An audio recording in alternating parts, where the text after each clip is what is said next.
जय श्री राम दोस्तों, हर हर महादेव। तो आइए आज हम एक कहानी सुनते हैं। अयोध्या में तैयारियां। मिथिलापुरी से अयोध्या तक का मार्ग 3 दिनों में तय करके महाराज जनक के मंत्री राजा दशरथ के दरबार में पहुँचे।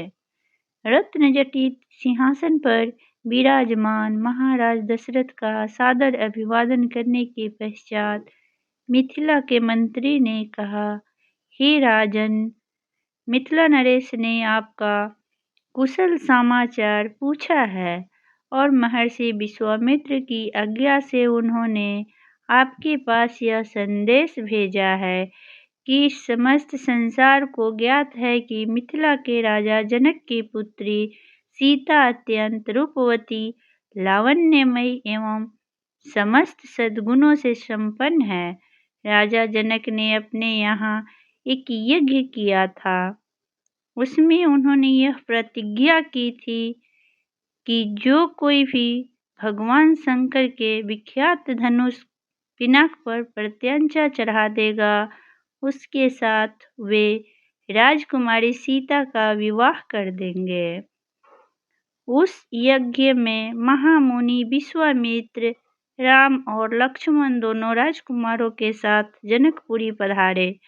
राम ने धनुष पर प्रत्यंचा ही नहीं चढ़ा दी, बल्कि उस धनुष को भी तोड़ दिए।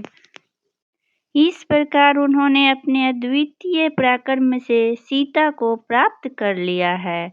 अतः राजा जनक ने आपसे सादर अनुरोध करते हुए यह संदेश भेजा है कि आप अपने समस्त परिजनों, बंधु बांधवों, मंत्रियों एवं पुरोहितों तथा गुरु वशिष्ठ के साथ शीघ्र बारात लेकर मिथिला पधारने की कृपा करें, ताकि राजकुमार श्री रामचंद्र के साथ सौभाग्य कांक्षिणी सीता का विवाह वैदिक रीति से संपन्न हो सके और मिथिलेश कन्या के ऋण से उत्तीर्ण हो सके।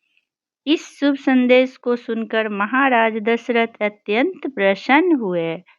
राम लक्ष्मण की कुशलता एवं अद्भुत पराक्रम का समाचार सुनकर उनका हृदय विभोर हो गया।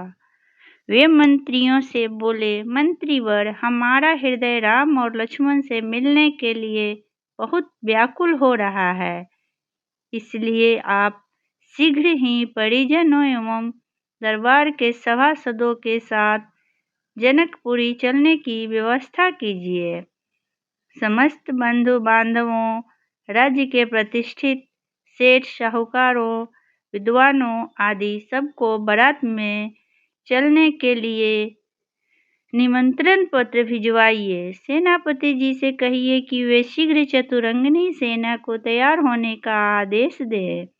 यदि संभव हो तो ऐसी व्यवस्था कीजिए कि हम सब लोग कल ही प्रस्थान कर सकें, क्योंकि हमारे समधी मिथिला नरेश ने हमसे बहुत शीघ्र मिथिलापुरी पहुँचने का आग्रह किया है।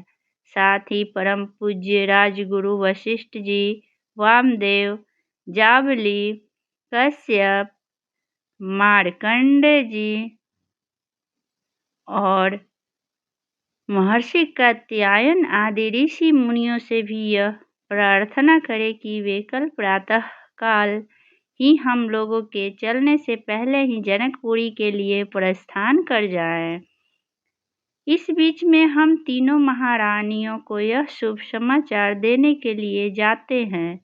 इतना कहकर राजा दशरथ ने मंत्रियों को आदेश दिया कि वे मिथिला से आए हुए अतिथियों का स्वागत करें, उनका उचित सत्कार करें और उनके खान पान, ठहरने आदि का समुचित प्रबंध करें। इसके पश्चात वे स्वयं राजप्रसाद के अंतःपुर में पहुँचे और तीनों रानियों को बुलाकर यह शुभ संवाद सुनाया। शीघ्र ही यह समाचार संपूर्ण अयोध्या नगरी में फैल गया। घर घर में मंगल गान होने लगे। नृत्य संगीत का आयोजन होने लगा। महाराज की आज्ञा पाकर मंत्रीगण तथा भृत्यगण विवाह की तैयारियों में जुट गए। जन जन के मन में अद्भुत उत्साह था। नरेश ऋषि मुनियों, मंत्रियों, परिजनों एवं अपनी संपूर्ण मंडली के साथ नगर के निकट आ पहुँचे हैं। मिथिला नरेश जनक अपने मंत्रियों, पुरोहित, मुनियों, विद्वानों आदि को साथ लेकर उनकी अगवानी के लिए नगर के मुख्य द्वार पर जा पहुँचे। उन्होंने बड़े आदर के साथ राजा दशरथ की अभ्यर्थना करते हुए कहा, हे नृप श्रेष्ठ, आपके दर्शन करके मैं कृतज्ञ हुआ और आपके पदार्पण करने से जनकपुरी की भूमि धन्य हुई। आपने सीता को अपनी कुलवधू के रूप में स्वीकार करके मेरे वंश को सम्मानित किया है। यह मेरा अहोभाग्य है कि आज मिथिलापुरी में महर्षि वशिष्ठ, वामदेव, मार्कंडेय एवं कात्यायन जैसे परम तपस्वी महात्माओं के चरण पड़े हैं। मैं नहीं समझ पा रहा हूँ कि इस असाधारण सम्मान को पाकर किस प्रकार अपने भाग्य की सराहना करूं।